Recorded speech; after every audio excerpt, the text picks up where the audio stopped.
everybody, welcome to the show.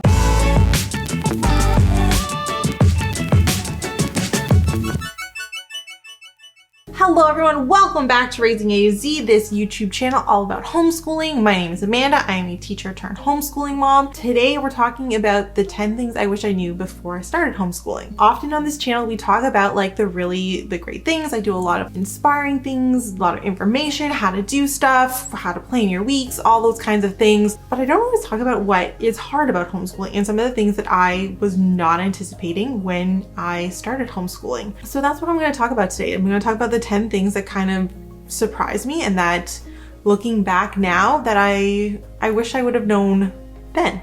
Before I do that, if you guys are new here, again, thank you so much for watching our videos. Please subscribe and click the bell. Give us a thumbs up if you like this video. It really helps us out. If you're new to homeschooling and you're looking for some more information on how to start homeschooling, or you're just trying to figure things out, let me recommend this to you. This is How to Start Homeschooling When You Have No Idea How to Homeschool. This is a book that we wrote to help other parents get started on homeschooling because it just really seemed like we needed to give a guide to parents on how to get started with homeschooling, and that's what we did. We made a guide, my husband and I. And so if you guys are looking for something, we will put a link for this below, and it's something you can definitely check out and read if you are just starting to homeschool. So like I said, when I started homeschooling, I think, and when a lot of parents start homeschooling, they come in with two approaches. Either A, they are super overwhelmed, and usually that's because it is a parent who has come out of the public school system, their kids have already been in, they're pulling them for whatever reason. So they're already overwhelmed leaving the system. And so they're kind of like, what is my first couple years gonna be like? Or you have parents who have decided from the beginning that they're gonna homeschool, and they kind of have these like rose-colored glasses where they think it's just gonna be all like beautiful and lovely and just, you know, sunshine and roses and reading stories all day and it's gonna be wonderful. It's not. You're gonna have days that suck. And these are the things I wish I knew. I was, you know, my kids have never been to school. I was a teacher, but I knew I wanted to homeschool from the beginning. So I kind of had those rose-colored glasses to start. And here are some things that I really wish I would have known. Number one, everyone does it differently. It's one of those things like, yeah, I knew it in theory that everyone is different. Of course, like what you do on a Monday is gonna be different than what I do on a Monday, of course. But I don't think I was really anticipating how different homeschoolers were across the board. Basically, if you asked 1,000 homeschoolers how they homeschool, you would never get the same answer at all, ever, not a single one. And I think that's one of the things that is amazing about homeschooling is that you're making it your own and it's so unique and it fits your family the way you need it to fit. But as a new homeschooler who's just starting out, that was super overwhelming to be like, but what do I do all day? Where do I start? What should my day look like? Because literally, like I said, if you ask 1,000 homeschoolers, you would get 1,000 different curriculum recommendations, 1,000 different schedules, 1,000 different routines. Everybody would do it differently. And that's okay. That's a great thing. But it's a little bit shocking as a new homeschooler. The second thing that I wish I knew was that you need a road plan. I know that there are parents out there who are just like, oh, well, we'll just do whatever and that works for them. But I find especially when you're starting, you kind of need a plan. Having a basic outline of like where you want to get to by the end of the year helps you. I definitely was going to be like a little bit more like, oh, what do you want to learn? And that was kind of my plan. And it's a lot of work to do that. It's a lot of planning. It's a lot of figuring things out kind of last minute. And so not having a roadmap really kind of made the first year really hard. That's something I wish I would have like done at the beginning, not just like have your curriculum and just go right through it. Having a plan of like what you're gonna do kind of when, not a set in stone plan, but like, okay, so like September, we're gonna be working on like this addition unit in our math book. Okay, that's great. October, we're gonna be looking at fall where this is our theme or our unit for the month. Having some like basic plans along the way and some basic milestones you're hoping to hit really kind of helped, especially if you kind of got off track, if you were sick or whatever, it gave you somewhere to jump back in. Because otherwise I was left scrambling. Okay, like what were we supposed to be doing? Where are we going? So having a basic plan was, I think, essential, and I wish I would have had one my first year. That's a big wish. And then the next time I had a plan, I needed to learn to adjust. That is the third thing that I would say is, yes, you can have a plan, but be ready to adjust. You never know what's gonna come up. You never know what's gonna happen. Things change. I think we live in a world right now where we can all agree that really we don't know what's going to happen next sometimes, and it can totally throw our schedules and our routines and our stuff off track, and it can suck, but being ready to adjust and not being so stuck in your ways can be really helpful as well. So like I said, I didn't have a roadmap, and then I got a roadmap, and then my second year, or kind of my second half of my first year of homeschooling, and I got really like, we need to get this done, and I stressed myself out so much about it. I did not give myself room to adjust and to change and to kind of go with the flow of what was happening in our lives. And I wish I would have been more flexible in that sense, and I wish I would have been more okay with things adjusting to more natural flows in our lives, adjusting to, new routines or new activities, or, it just would have been helpful to be a little more comfortable with adjusting and just being aware that that was a thing that I was going to need to be okay with. Number 4, it takes less time. As a teacher, I could not wrap my head around how little time homeschooling was going to take. I couldn't do it. I'm a certified teacher. I was certified to teach K through 6. I've taught in classrooms. I've done the whole teaching thing. I get it. I was not prepared with how quick a lesson could go when you were teaching one-on-one. I was not prepared for how little time of our day was going to be spent doing homeschooling and doing workbooks, because I think that's the thought that a lot of people have when they come into homeschooling, is that, okay, our kids are at school from 9 a.m. to 3 p.m. They get lunch, they get 2 recesses, okay, boom. Other than that, they're in front of workbooks, and they start trying to do that, and they start to get resistance and fighting back. And it's just because you're not ready for how little time it's going to take. You're not ready for your math lesson to take 15 minutes. It shouldn't take 15 minutes. When I taught that same math lesson in the classroom, it took an hour. But it's because I had so many interruptions, so many other routines, things that we had to do, had to move from one area to another, I had to get the manipulatives out. There's so many other things that happened that the lesson took an hour. But when I have one kid sitting here, it only takes 10 or 15 minutes. And that was mind-blowing.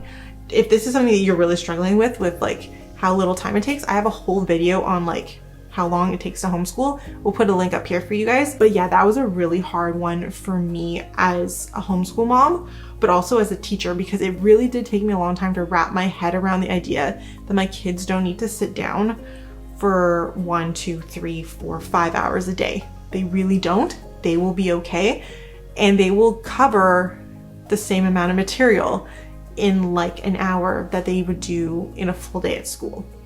In kindergarten and grade 1, that's pretty much what we're doing right now. A full day of school in about an hour. So yeah, that was something I definitely had to get my head around. I wasn't really anticipating, and that I thought I knew and thought I was prepared for, was the cost of homeschooling. Because I'm a pretty budget friendly person. I'm pretty frugal. I try to be. If you've ever seen me grocery shop, you know that I can find a deal, and I'm pretty good at that. So I had spent a lot of time researching and looking for budget friendly options, and I was kind of led to believe that you could homeschool for free or very inexpensively. In my mind, it seemed like $100 a year. It's not actually true. I really was under the assumption that you could do homeschooling for free. What I didn't know was that you were going to spend some money on homeschooling. I really wasn't realistically prepared for the fact that you were going to have to spend money on homeschooling. Doesn't have to be a lot of money, being honest. It doesn't have to be a lot of money, but I think we need to prepare ourselves that we do need to spend money. Just like you spend money on your kids to go back to school, which you do. You have to buy them backpacks and shoes and school supplies and new clothes and lunch boxes and thermoses and all that kind of stuff, right? You buy those things for your kids to get them back to school, and then you pay for field trips and extracurriculars and all those. You have similar costs when you're homeschooling. It's not free, and once you add in the cost of any curriculum that you want to buy, it might actually be a little bit more than public school. But the trade-off is it takes less time, and you get to be there, and you get to help them the way that they need to be helped one-on-one, however you can. And your kids are going to need some of those things as well. I think a lot of parents who are homeschooling I just was not prepared for my kids needing a backpack as homeschoolers. It was just not something I was ever told. Like, everyone's like, you don't need a backpack. Let me tell you, my kids need a backpack. When they're going to their activities and they need a place to put a lunchbox and a pair of running shoes, they need a backpack. Or if we're going out to a cafe to do our school at the local coffee shop, we need a backpack to put our books in. Backpacks are something that I was told as a homeschooler I wasn't going to need. Realistically, that was something I needed. I needed to pay for that, and that was just not a cost that I was prepared for and that I was expecting. And so you are going to spend money on homeschooling. It is a fact of life. It doesn't have to be a lot. You can find places to cut and budget and save and all of that, but that is the truth of it. You're going to spend money on homeschooling. Something else that I was not prepared for was how lonely homeschooling could be, especially like pre-COVID. Before all of this, I knew that we had a good homeschool community in the area. I knew quite a few people who homeschooled, and I just thought that like, oh, once you start homeschooling, you can just like hang out with your homeschool friends, and these people who who are homeschooling would automatically want to kind of like hang out with you. And I realized that's really not the case. Like I said, that everyone homeschools differently. It kind of works against it when it comes to homeschool parents, because every homeschool mom has a different routine, a different schedule, a different set of beliefs, different approaches. It can make finding a homeschool parent to connect with really difficult. We've been homeschooling for a couple of years, and it's only been recently, thanks to the pandemic, that I've had a couple of friends who have started homeschooling who like we can get together with on a regular basis. Before that, like we would go to like different homeschool meetups or classes or whatever, and even then, like even though all the kids there were homeschoolers because it was the middle of the day of a school day, it was hard because these parents were very, very strongly unschoolers, and these parents are really strongly into classical homeschooling, and they really didn't want, these parents are super, super Christian, and they didn't want their kids to mix with kids who were maybe a little bit more liberal. Like there's a lot of things that can make finding homeschool parents difficult, and having someone to talk to when you're like having a crappy day can be hard, because everyone else's expectation, you're like, oh man, today was sucked, the kids were yelling, we didn't get any math done, whatever. They're like, well, you could just send them to school. Like that's the response of everyone else in the world. And so it's frustrating because it's hard to find someone to connect with, to kind of share and vent those frustrations. And so yeah, some days were a little bit lonely, and that was something I wasn't prepared for. Luckily, there's the internet and Facebook and groups, and you had someone to talk to, and you could chat and stuff. And like I said, now I do have quite a few people who have started homeschooling, but the first like year or two were like pretty lonely, because it was definitely days where I was like, I haven't seen an adult all week other than my husband. Yeah, so sometimes it's hard. It does get better. I would continue encouraging you to look for meetups, for groups, for friends or cousins or families in your area, and just eventually you'll find someone. It's a little bit trickier sometimes than we're led to believe. Number 6, I read about this. I heard that this was a real thing, that people were gonna ask me, what do you do about socialization? What do you do about socialization? And I heard that people, ask that. It's a big concern for non-homeschoolers about your kids being homeschooled, that they were gonna be weirdos. I was not anticipating and prepared for how often that was going to come up. Like, literally was not prepared for like how often that was going to be a question, and a question from people who really know what we're doing. Like from family and friends are like, but aren't you worried? Have you met my kids? Like, first off, super social, super well behaved, super like love to talk to people and meet new people, and are do well in society, go to multiple classes and groups and meetups. Like they're fine. Like why are you still worried about this? I was just like, I really was not prepared for like literally people say this, oh, what school do you go to, or what grade are you in? Like, oh, they're homeschooled. And people were like, oh, but what about socialization? Like I was not prepared for like that to literally be the question all the time. So we do have kind of a generic answer that we will kind of give, like, oh, trust us, our kids are well socialized, they're out of the house more than they're at home, kind of thing. But you do have people who get really like defensive about it, and they're like, well, I really don't believe that children should be homeschooled. They start going on there like they're going to be weirdos. I was like, well, then they'll be weirdos, because my kids are going to be just fine. If you're worried about socialization, if this is a concern, I've got a whole video on that. You can find the link up here. And this is just like how we approach socialization and the answer to that question. But I was like, seriously, I heard it. I knew everyone said, oh, people are going to ask you about socialization. And I knew they were. I wasn't anticipating it being the first question every time we tell someone their kids are homeschooled. Like every single time. Number 7 is the constant battle you're going to have with yourself. There's going to be a constant battle of like, you're not doing enough versus you're doing so much. You're not enough as a parent versus like you are literally doing everything and being everything all at the same time.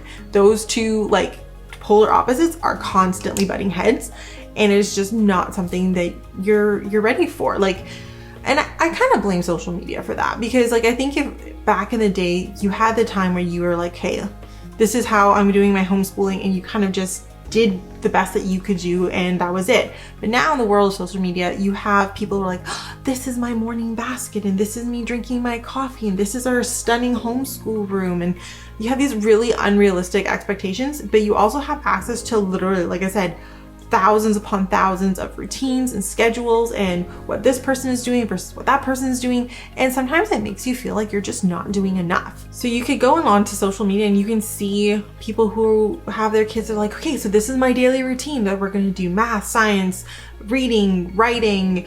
They're going to play piano for an hour. They're going to, do like sculpting class. We're going to go to karate. They're going to go to their ballet performance where they're like prima ballerinas at the age of 7.